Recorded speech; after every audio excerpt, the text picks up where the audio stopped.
Hello दोस्तों, स्वागत है आप सभी का आपके अपने YouTube channel study knowledge point में। मैं विमल प्रजापति और इस वीडियो में हम ऐसे क्वेश्चन सॉल्व करने वाले हैं जो कि आपका टॉपिक ज्योमेट्री का टॉपिक जो ट्रायंगल है, जो मैं ऑलरेडी वीडियो अपलोड कर चुका हूं, जिसमें मैंने ट्रायंगल का इंट्रोडक्शन वहां पे बताया था, आप कॉन्सेप्ट क्लियर वहां पे किया था। ठीक है, उसी से संबंधित यहाँ पे मैं क्वेश्चन को सॉल्व करने वाला हूँ, जो कि आपके एग्जाम के लिए बहुत ही इंपॉर्टेंट क्वेश्चन है। अगर आप ऐसे क्वेश्चन को अगर सीख जाते हैं, मतलब समझ जाते हैं, कॉन्सेप्ट आपका क्लियर हो जाता है, तो फिर घुमा फिरा के कैसे भी क्वेश्चन इससे संबंधित अगर क्वेश्चन में दे दिए जाते तो आप वहां उनको आसानी से सॉल्व कर पाएंगे।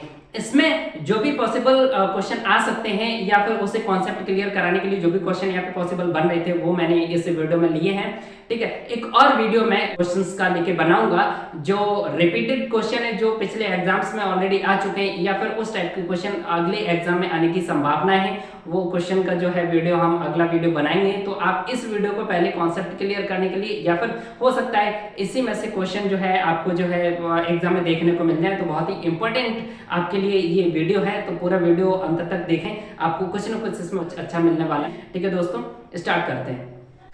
दोस्तों यहाँ पे पहला क्वेश्चन है, किसी त्रिभुज में यदि 2 angle A is equal 3 angle B is equal 4 angle C हो तो A अनुपात B अनुपात C, ठीक है ना, क्या होगा। ठीक है, हम मुझे यहाँ पे A ratio B ratio C मुझे यहाँ पे फाइंड करना है। ठीक है, जबकि गिवन कंडीशन है 2 angle A is equal 3 angle B is equal 4 angle C।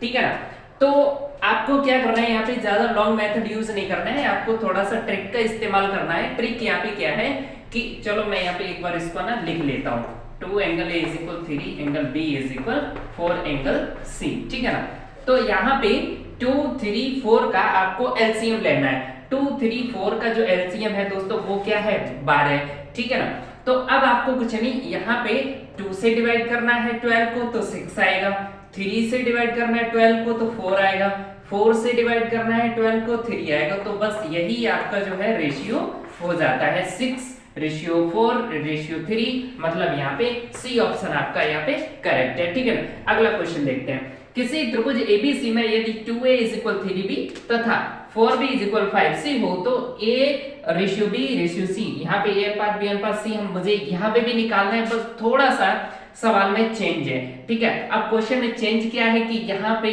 b जो 2a is equal 3b, b का यहाँ पे अलग दे रखा है, यहाँ पे b अलग दे रखा है, तो हमें यहाँ पे क्या करना है दोस्तों, यहाँ पे 3b है, यहाँ पे 4b है, तो b आप बराबर कर लीजिए। b बराबर कैसे होगा, 4 का मल्टीप्लाई इधर कर दे तो 12 बन जाएगा और 3 का मल्टीप्लाई इधर कर दे तो भी 12 बन जाएगा।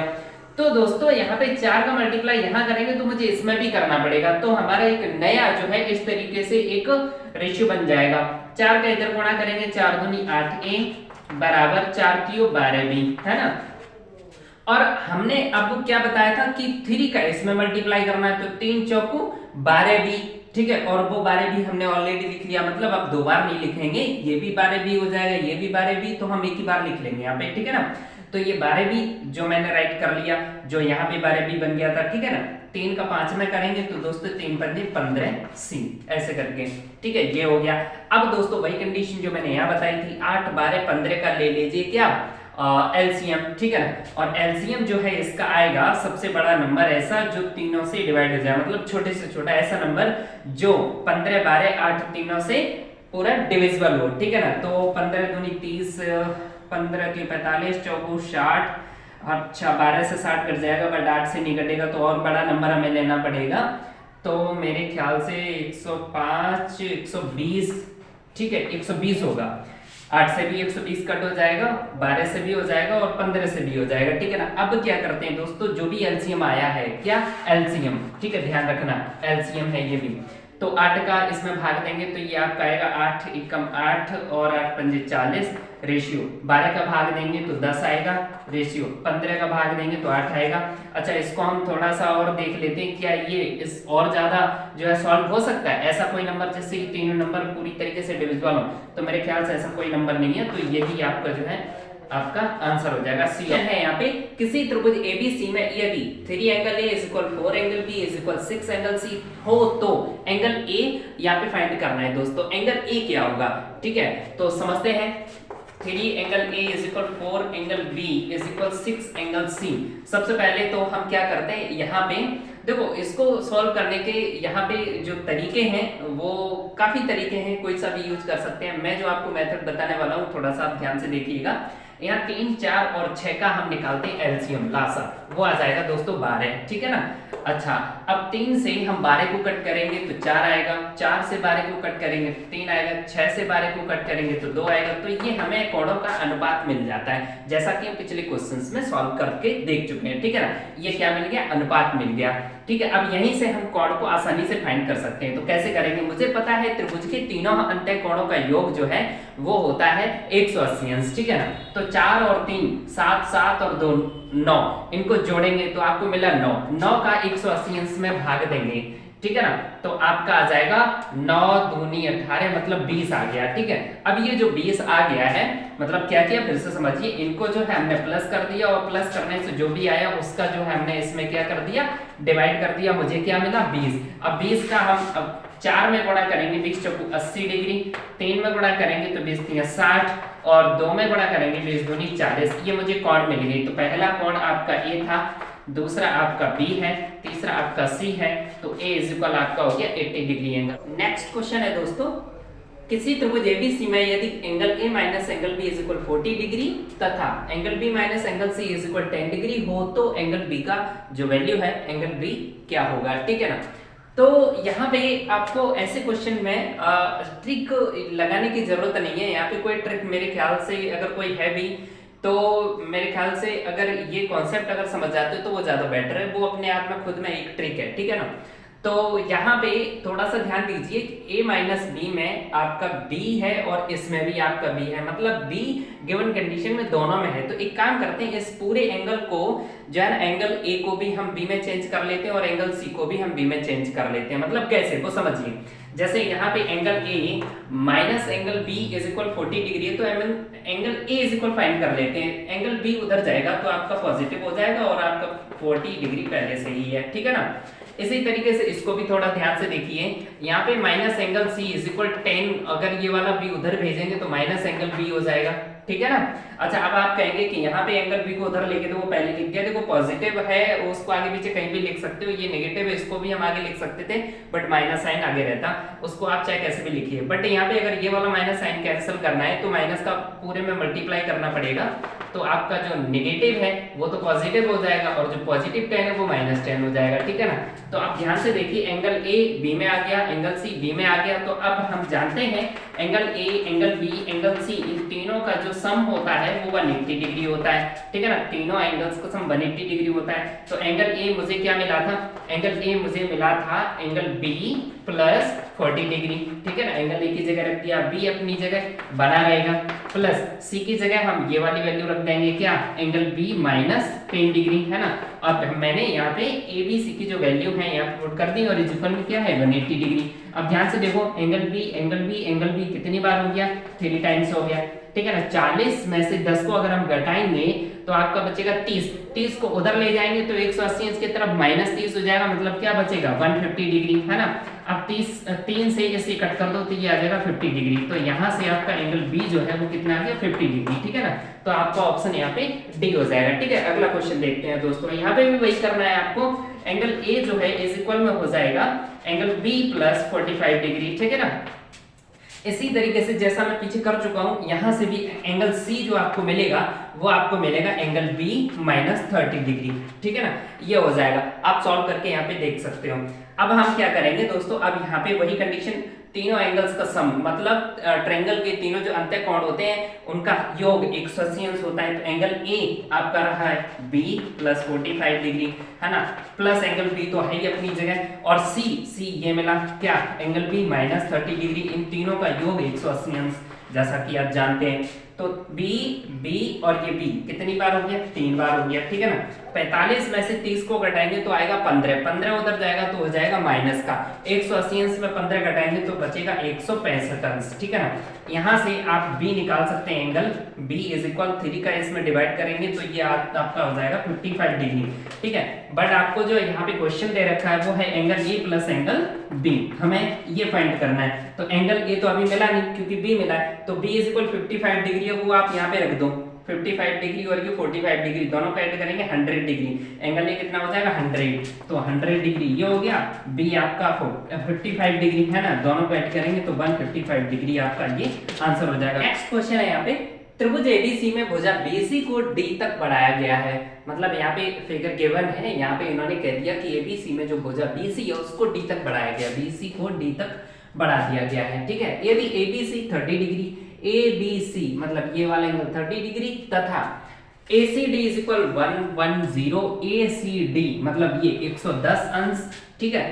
तो BAC कितना होगा, BAC मतलब इस एंगल की बात कर रहे हैं दोस्तों, ठीक है ना। जैसा कि मैंने आपको इंट्रो वीडियो में बताया था, त्रिभुज का जो इंट्रोडक्शन का वीडियो मैंने बनाया उसमें मैंने बताया था कि त्रिभुज के बाहर बनने वाला जो कोण होता है वो एक्सटीरियर एंगल या बहिष्कोण होता है, ठीक है ना।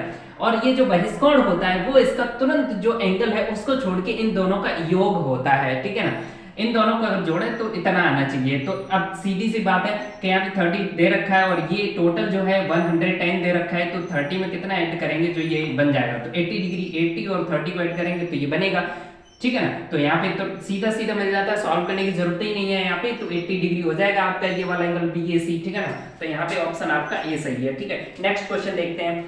यहाँ पे फिगर से आपको देखना है, फिगर में आपको ये पूछना है यहाँ पे कि एंगल जो BAC है वो क्या है, यहाँ पे ये फाइंड करना है, सॉरी। तो एंगल BAC जो है वो यहाँ पे क्या होगा, BAC मतलब ये वाला एंगल, ठीक है ना। तो कोई प्रॉब्लम वाली बात नहीं है, यहाँ पे भी हम वही मेथड यूज करेंगे, बट उससे पहले आपको अंदर के जो एंगल हैं वो आपको दो कम से कम पता होने चाहिए, ठीक है ना। बहिष्कोण जैसे ये दे रखा है, इससे भी आप सॉल्व कर सकते हैं, या फिर इससे अगर मान लो इसका यूज करते बहिष्कोण का तो ये और ये पता होने चाहिए, ठीक है ना। और अगर ये यूज करते तो इसके लिए ये छोड़ के इन दोनों का योग ये वाला होता है, तो आप कैसे भी कर सकते हो, बट उसके लिए आपको या तो ये पता हो या फिर ये पता हो। मान के चलिए हम यहाँ से फाइंड कर लेते हैं कि एक सरल रेखा पर स्थित किसी बिंदु पर जो पूरा कोण ये वाला होता है वो कितना होता है दोस्तों, 180 डिग्री। तो ये 110 है मतलब 110, तो ये कितना बचेगा, ये 70 डिग्री है, क्योंकि ये पूरा कितना होता है 180 अंश। तो अब यहाँ से ये मिल गया 70 डिग्री, ठीक है ना। अब यहाँ से हम ये वाला फाइंड कर सकते हैं, हमें पता है ये वाला 120 जो है इन दोनों का योग है, ठीक है ना। इन दोनों का योग 120 आएगा, बहिष्कोण जो है इसको छोड़ के इन दोनों का योग होता है, तो ये 70 है तो ये कितना होगा 50, तभी तो 120 आएगा, तो ये आपका 50 डिग्री हो जाएगा। एंगल BAC इज इक्वल कितना हो जाएगा दोस्तों 50 डिग्री। मैंने नेक्स्ट क्वेश्चन है यहाँ पे जो फिगर है इसमें आपको एंगल OBD फाइंड करना है, OBD ये वाला, ठीक है ना। ये आपको एंगल फाइंड करना है, तो दोस्तों समझिए ध्यान से, इस वाले ट्रायंगल को अगर हम ले लें तो मुझे पता है कि ट्रायंगल के तीनों जो एंगल्स होते हैं 1, 2 और ये वाला 3 है ना, इन तीनों एंगल्स का जो सम होता है वो कितना होता है 180। तो इसको अगर हम जोड़ेंगे और इसको भी अगर जोड़ें तो कितना आना चाहिए 180 अंश आना चाहिए, ठीक है। तो ये तो हमें पता नहीं है, तो इन दोनों को पहले जोड़ लेते हैं। तो यहाँ पे 45 डिग्री प्लस 65 डिग्री, ठीक है। इसको हम कुछ लेट कर लेते हैं, x लेट कर लेते हैं, तो ये तीनों का जो योग है 180 आएगा, ठीक है ना।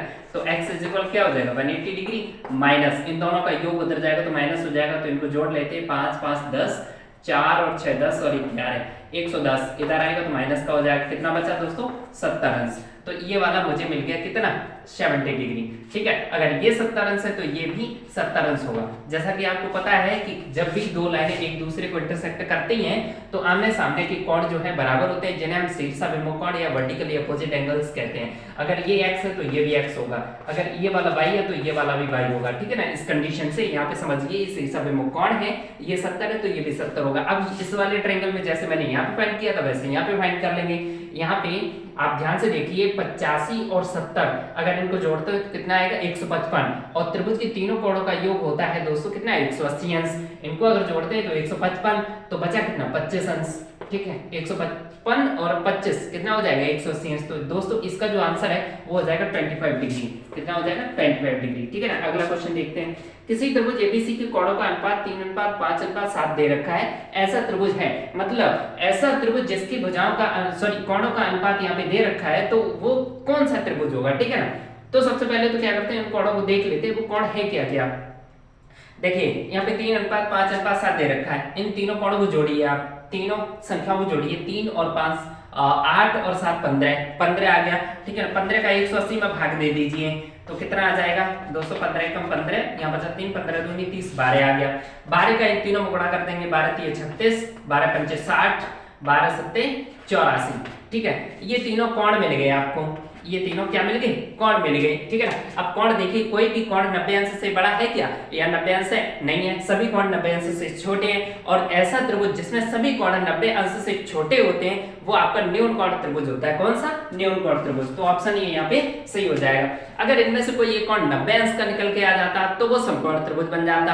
अगर इन तीनों में से कोई सा भी एक एंगल 90 अंश से बड़ा हो जाता तो वो कौन सा बन जाता, आपका अधिक कोण त्रिभुज, ठीक है ना। तो ये यहाँ पे आपका आंसर हो जाएगा न्यून कोण त्रिभुज। क्वेश्चन गिवन है आकृति में x का मान क्या होगा, ठीक है ना। यहाँ पे x की वैल्यू पूछ रहे हैं, मतलब ये वाला एंगल फाइंड करने की बात कर रहे हैं, ठीक है।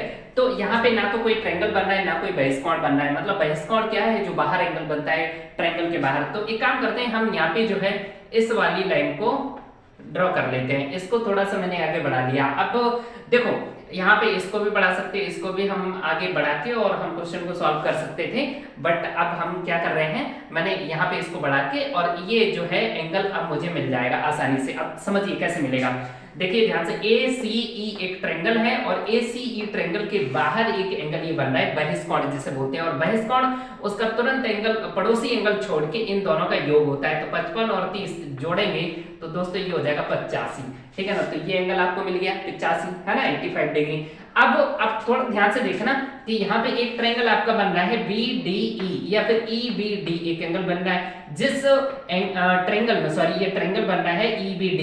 तो इस ट्रायंगल के बाहर एक, इस वाली भुजा पर बाहर एक एंगल बन रहा है जो कि आपका x है, तो वो बहिष्कोण है। और बहिष्कोण उसका तुरंत एडजेसेंट एंगल छोड़ के इन दोनों का क्या होता है, योग होता है। तो हम 85 और 45 को ऐड कर देंगे तो आपका x मिल जाएगा, ठीक है ना। तो 5 5 10 8 4 12 13 130 डिग्री, ठीक है ना।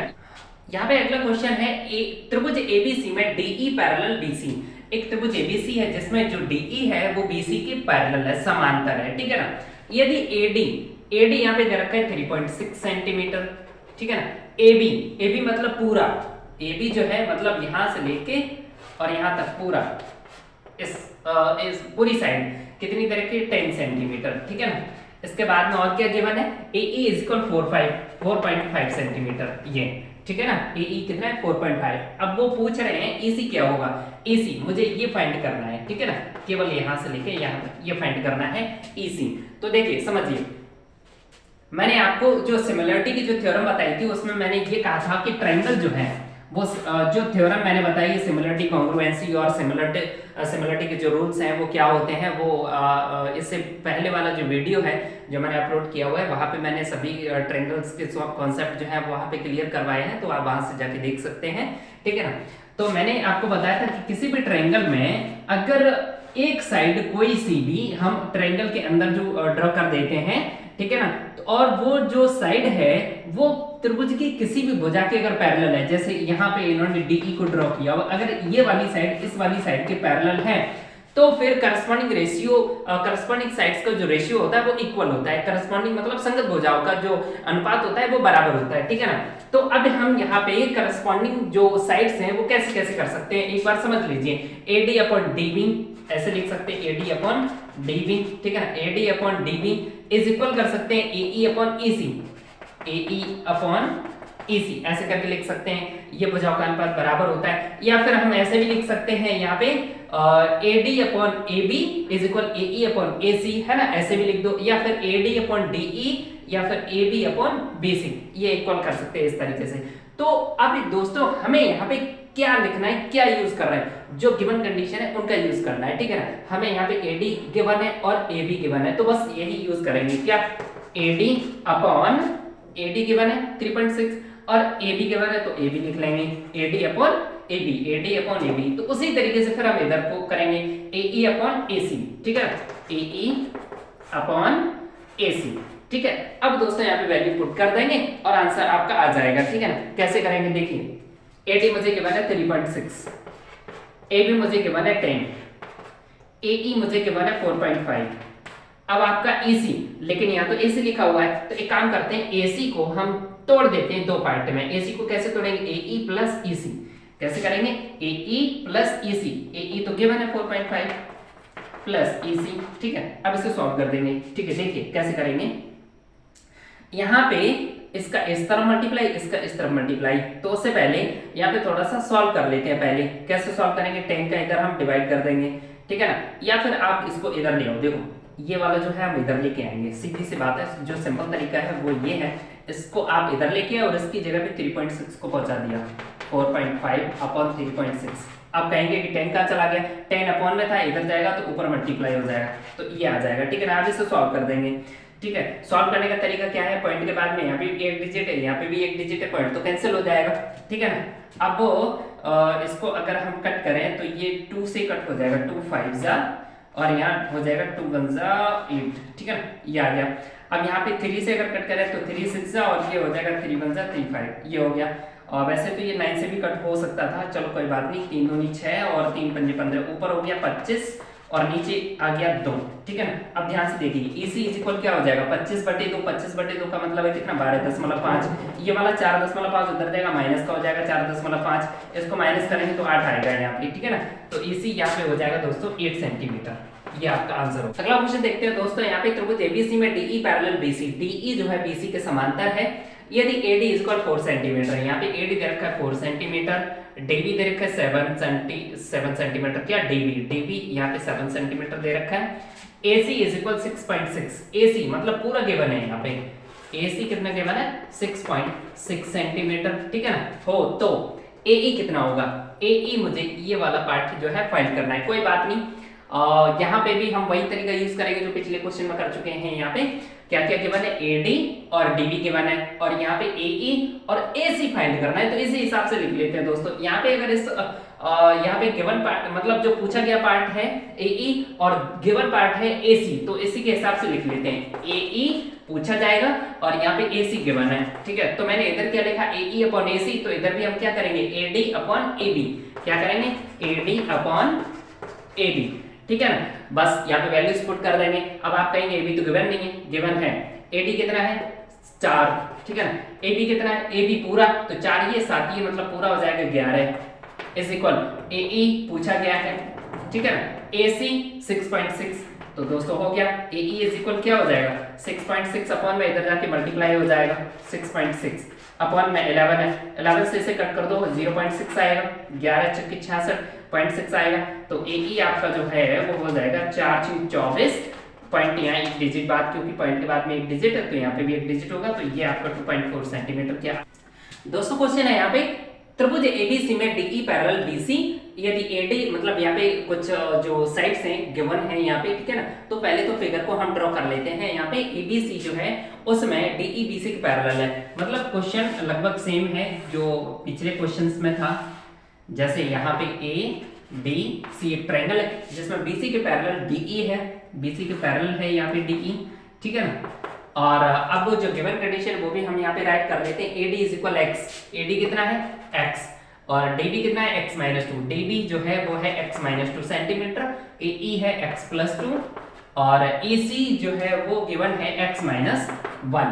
यहाँ पे सभी पार्ट्स गिवन है, तो यहाँ पे जो है हम सिमिलरिटी का जो रूल मतलब क्या है कि जो संगत भुजाओं का अनुपात है बराबर लिखते हैं, तो हम यहाँ पे लिख देते हैं जो सभी पार्ट्स गिवन है, तो ऐसे करके लिख देंगे AD upon DB is equal AE upon EC, ठीक है ना।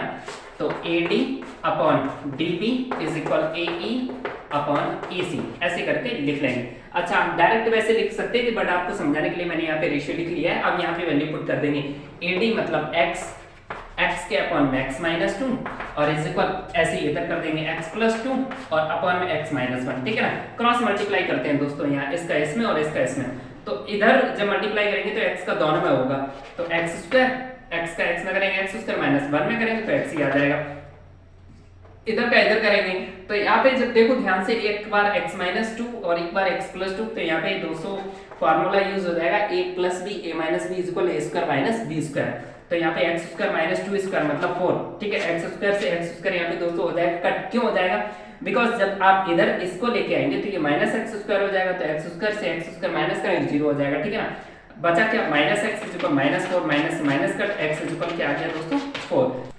गाइस क्वेश्चन है यहाँ पे, triangle ABC is similar to triangle DEF। यहाँ पे कंडीशन गिवन है कि दो त्रिभुज हैं एबीसी और डीईएफ, वो कैसे हैं, सिमिलर हैं, समरूप हैं।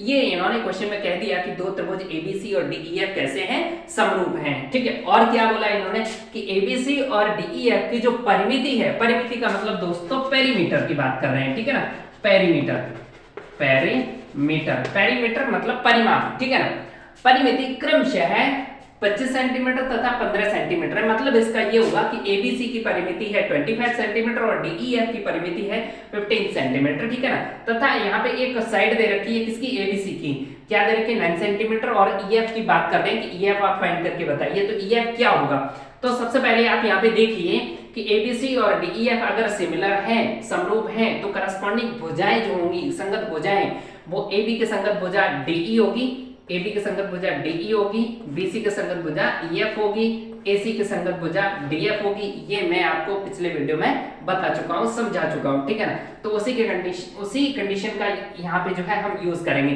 दो त्रिभुज अगर समरूप होते हैं तो वहां पे संगत भुजाओं का अनुपात कैसा होता है, बराबर होता है। दो त्रिभुज अगर समरूप हैं तो यहाँ पे एक नई कंडीशन यहाँ पे मैं बताने वाला हूं कि उनके परिमापों का अनुपात जो है वो संगत भुजाओं के अनुपात के बराबर ही होता है। ठीक है, तो यहाँ पे वही यूज करेंगे। यहाँ पे परिमाप मतलब पेरीमीटर जो है, परिमिति दे रखी है दोनों ट्रायंगल की, तो यहाँ पे इनके परिमापों का अनुपात मतलब परिमिति का अनुपात 25 सेंटीमीटर बटे 15 सेंटीमीटर अनुपात ये हो जाएगा, बराबर होगा संगत भुजाओं के अनुपात के बराबर। ठीक है ना, संगत भुजाएं यहाँ पे क्या है, जो दे रखी हैं या पूछी गई हैं उसी के हिसाब से लिखेंगे। यहाँ बीसी के वन है तो ऊपर मैंने त्रिभुज एबीसी की परिमिति लिखी है, तो त्रिभुज एबीसी की भुजा लिखेंगे बीसी, और बीसी की करस्पॉन्डिंग जो भुजा है, ध्यान से देखिए, बीसी की जो करस्पॉन्डिंग साइड है वो ईएफ है, जो कि पूछ रहे हैं, तो हम यहाँ पे बीसी के अपॉन में ईएफ लिख लेंगे। ठीक है ना, अगर हो सकता है यहाँ पे बीसी की जगह एबी की अगर चर्चा कर रहे होते, एबी अगर यहाँ पे लिखा होता तो एबी के अपॉन में हम डीई लिखते। ठीक है ना, तो यहाँ पे डीई पूछा जाता।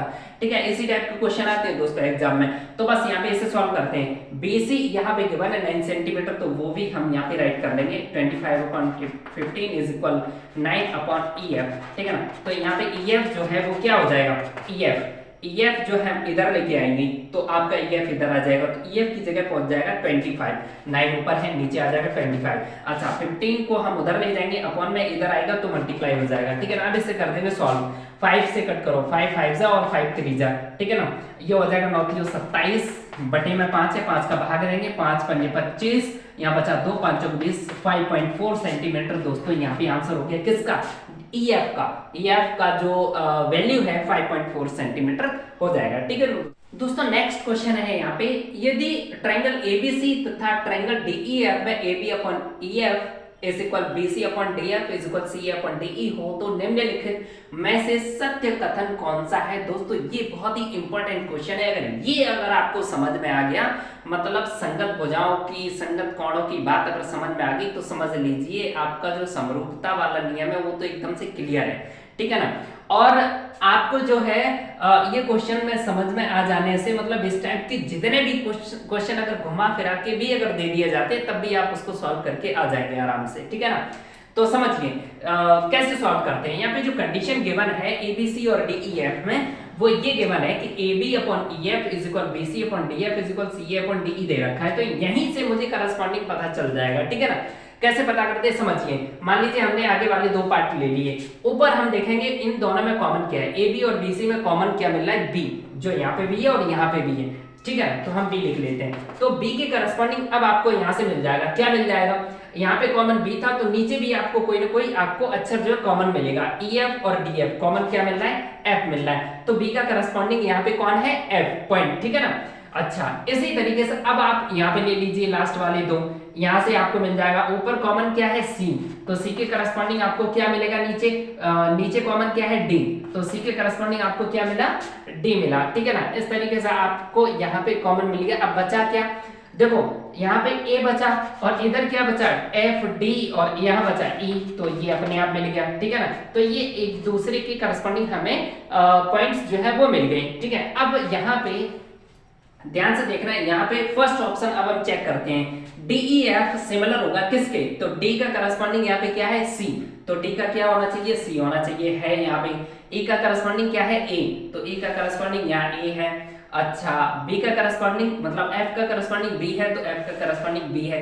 तो देखिए ध्यान से दोस्तों, हमें पहला ही ऑप्शन बिल्कुल सही मिल गया, तो पहला ही ऑप्शन यहाँ पे करेक्ट हो जाता है। वैसे हम सेकंड वाला ट्राई करके देख लेते हैं क्या ये सही है या गलत है, ठीक है ना। डी आगे लिखा है, तो डी के करस्पॉन्डिंग हमें क्या मिला था, पॉइंट सी, तो डी के करस्पॉन्डिंग यहाँ पे ए दे रखा है, तो इसीलिए ये बी सही नहीं है, ठीक है। अगला चेक कर लेते हैं, डी के करस्पॉन्डिंग हमारा सी था, बिल्कुल यहाँ पे है डी के करस्पॉन्डिंग सी। ई के करस्पॉन्डिंग यहाँ पे क्या है, ए, और ई के करस्पॉन्डिंग यहाँ बी दे रखा है, इसलिए ये भी नहीं है, ऐसे ही आगे वाला भी नहीं होगा, ठीक है ना।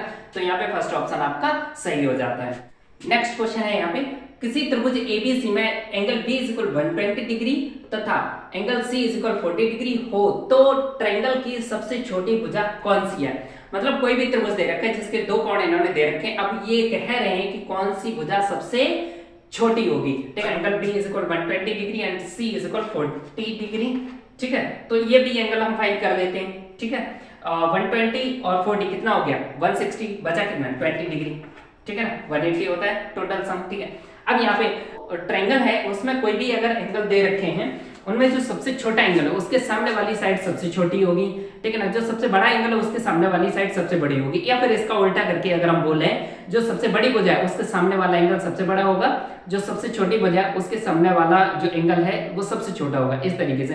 तो यहाँ पे वो भुजा पूछ रहे कौन सी भुजा सबसे छोटी है, तो सबसे छोटा एंगल देख लेते कौन सा है, ठीक है ना। सबसे छोटा एंगल है 20 डिग्री मतलब ए, और इसके सामने वाली जो भुजा है वो है BC, तो सबसे छोटी भुजा यहाँ पे BC हो जाएगी, मतलब ऑप्शन ए यहाँ पे सही हो जाएगा। सपोज दैट यहाँ पे अगर वो पूछते कि सबसे बड़ी भुजा कौन सी है, तो सबसे बड़ी भुजा हम कौन सी बताते हैं, सबसे बड़ा एंगल यहाँ पे एंगल बी है 120 डिग्री, इसके सामने वाली जो साइड है वो है AC, तो सबसे बड़ी भुजा यहाँ पे AC हो जाती है, ठीक।